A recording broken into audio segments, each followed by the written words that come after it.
I'm here to talk about success, right?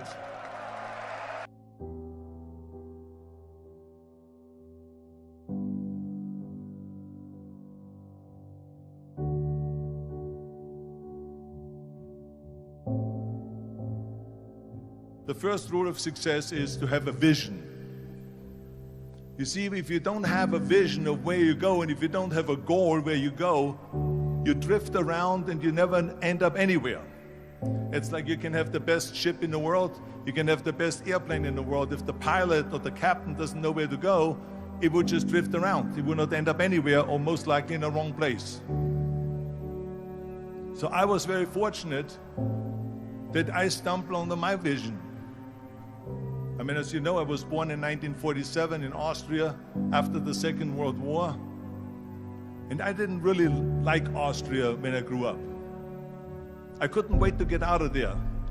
I couldn't see myself becoming a farmer or a worker in a factory or anything like that. Even though my parents wanted me to stay there and have a normal life.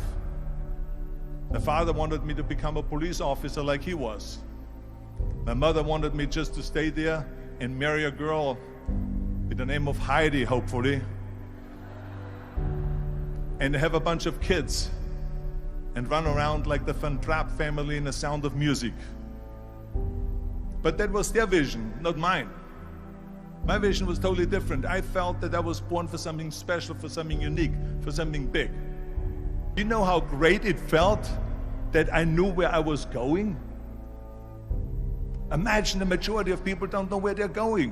When you have a goal, when you have a vision, everything becomes easy. Because remember that in America, for instance, when you study, you will see the percentage of people that like their jobs. 74% hate their job in America. Now, there's not much different when you come to Europe. The majority of people don't like what they're doing because they're really not doing it because they didn't have a goal and they followed this goal. They just aimlessly drift around, and then all of a sudden there's a job opening, so they get that job because you have to work. But then when you work, it's a chore. It's work. It's not fun. So if you think about, only a quarter of the people really enjoy what they're doing in life. That is unbelievable if you think about it. So I felt so blessed that I knew what I was doing. It's like a medical student that studies and knows he wants to become a doctor. You know where to go. So I knew where to go. So people always ask me, when they saw me in the gym in the pumping iron days, they say, why is it that you're working out so hard? 5 hours a day, 6 hours a day, and you have always a smile on your face. The others are working out just as hard as you do, and they look sour in the face. Why is that? And I told people all the time, I said, because to me, I'm shooting for a goal. In front of me is the Mr. Universe title. So every rep that I do gets me closer to accomplishing that goal, to make this goal, this vision, turn into reality. Every single set that I do, every repetition, every weight that I lift will get me a step closer to turn this goal into reality. So I couldn't wait to do another 500-pound squat. I couldn't wait to do another 500-pound bench press. I couldn't wait to do another 2,000 reps of sit-ups. I couldn't wait for the next exercise, for the next half hour of posing and all the kind of things that you have to do to be a champion. And with the age of 20, I went to London and I won the Mr. Universe contest as the youngest Mr. Universe ever. And it was because I had a goal. So let me tell you something, visualizing your goal and going after it makes it fun. You got to have a purpose no matter what you do in life. You got to have a purpose. So that's rule number one, have a vision. Rule number two is, don't listen to the naysayers. Don't listen to the naysayers.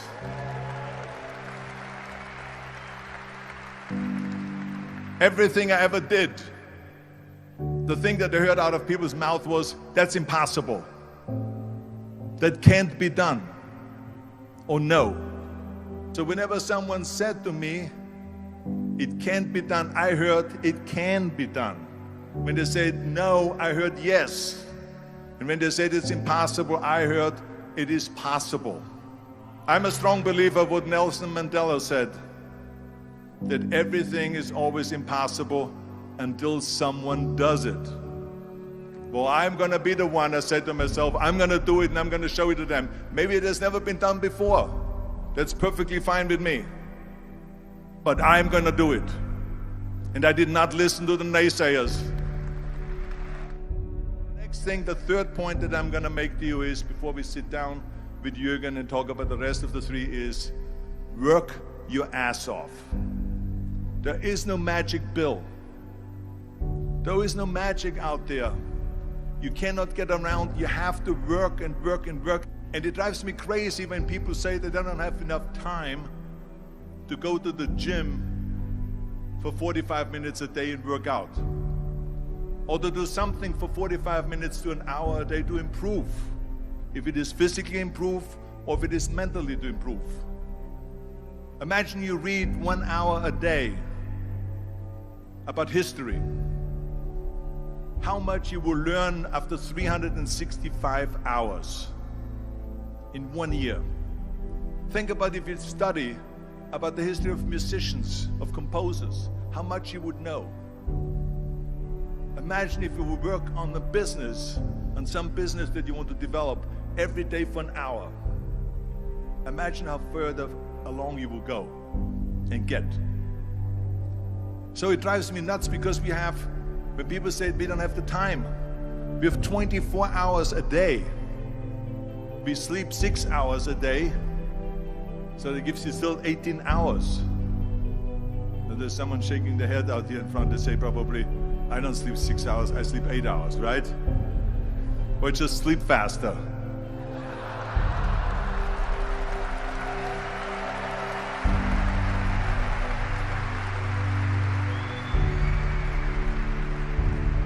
So we have 18 hours a day. The average person works around 8 to 10 hours. So let's assume it's 10 hours, so we have 8 hours left. Then you travel around an hour a day, maybe 2 hours a day. So now you have still 6 hours left. So what do you do with these 6 hours? What do you do with these 6 hours? Then we eat a little bit, then we schmooze a little bit, talk a little bit to people and all that stuff. But you can see how much time there is available if you organize your day. So you got to work hard. I mean, let me tell you something. When I went to America, I went to college. I went and worked out 5 hours a day. And I was working on construction. Because in those days in bodybuilding, there was no money. I didn't have the money for food supplements or anything. So I had to go to work. So I worked on construction. I went to college. I worked out in the gym, and at night from 8 o'clock at night to 12 midnight, I went to acting class 4 times a week. So I did all of that. There was not one single minute that I wasted. I became very friendly with Muhammad Ali in the 70s. And Muhammad Ali worked his butt off. And I saw it firsthand. And I remember that there was a sports writer that was there in the gym when he was working out and he was doing sit-ups. And they asked him, how many sit-ups do you do? And he said, I don't start counting until it hurts. Now think about that. He doesn't start counting his sit-ups until he feels pain. That's when he starts counting. That is working hard. And so you can't get around the hard work. It doesn't matter who it is. As a matter of fact, I believe what Ted Turner said, work like hell and advertise.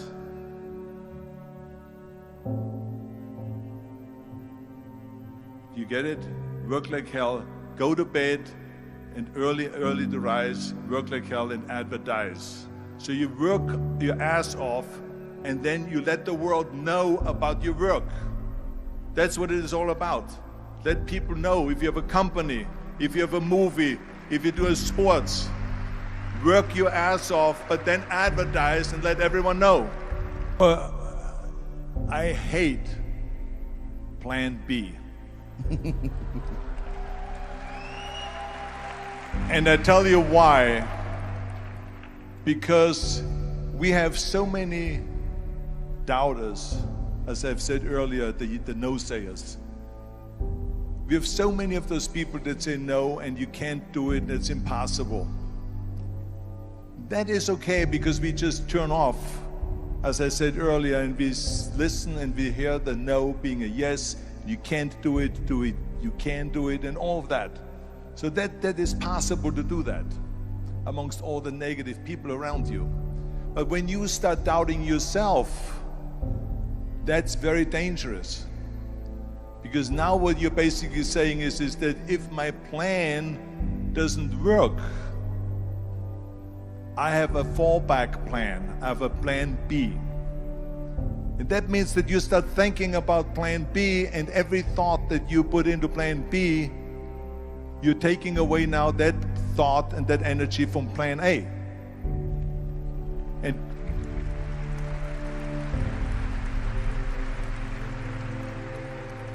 And it's very important to understand that we function better if there is no safety net, because plan B becomes a safety net. It says that if I fail, then I fall and I get picked up and I have something else there that will protect me. And that's not good, because people perform better when there's no safety net. People perform better in sports and everything else if you don't have a plan B. To me, it is very dangerous to have a plan B, because you're cutting yourself off from the chance of really succeeding. And the reason, one of the main reasons why people want to have a plan B is because they are worried about failing. What is if I fail, then I don't have anything else? Well, let me tell you something. Don't be afraid of failing, because there's nothing wrong with failing. You have to fail in order to climb that ladder. There's no one that doesn't fail. We all fail. It's okay.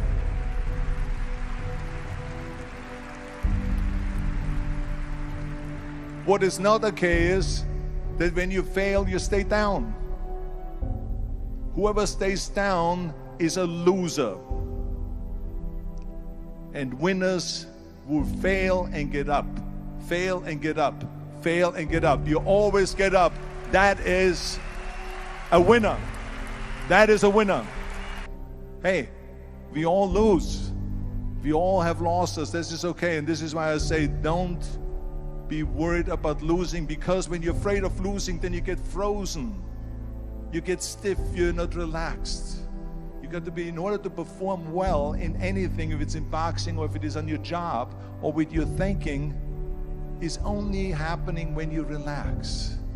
So relax. It's okay to fail. Let's just go all out and give it everything that you got. That's what it is all about. So don't be afraid to fail. This is one of my 6 rules to success. You can only feel complete as a person if you think about what can you do for your fellow member around you that maybe needs help. I felt like that. Everyone has a different motivation why you get into that. I was an immigrant going to America, and I saw how America was the most generous country in the world. I mean, they opened up their arms to me, they helped me, they invited me for Thanksgiving dinner. The people, they brought me, the bodybuilders in the gym brought me plates to my apartment because I had no plates, I had no silverware, I had no bedware, I had no pillows, I had no blanket, I had no TV, I had no radio, I had nothing. They brought it to my apartment. They helped me. And I saw that firsthand, this generosity in America. And I said to myself, as an immigrant that is being embraced with open arms, that I need to go and make sure that I give something back.